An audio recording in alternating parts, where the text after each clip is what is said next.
যে ছোট্ট গোপাল সোনা এখন প্রসাদ খাচ্ছে। সকালে ঘুম থেকে উঠতে খুব দেরি করেছে সোনারা। প্রথমে একবার দেরি করেছে, তারপরে আমি ঘুমের মধ্যে দুধ খাইয়ে দিয়েছি, আবার দুধ খাইয়েছি। আর এই যে তারপরের বারে এইটা দুধটা বেশি মানে খেতে চাইছে না। ওর দাদা এখন ঘুমাচ্ছে। দাদা একবার উঠেছিল মাঝে, আবার ঘুমিয়ে পড়েছে। আর ছোট সোনা উঠেছে, ওর যেগুলো পছন্দ ও নিয়েছে, খাচ্ছে।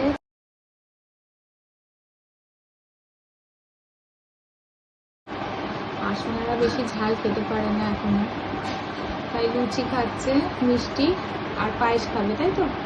খাও, দিচ্ছি।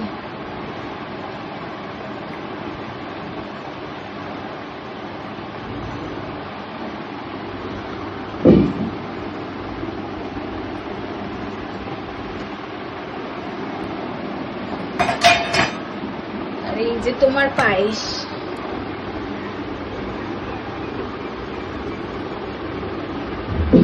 লুচি দিয়ে পায়েস দিয়ে খাও শোনা।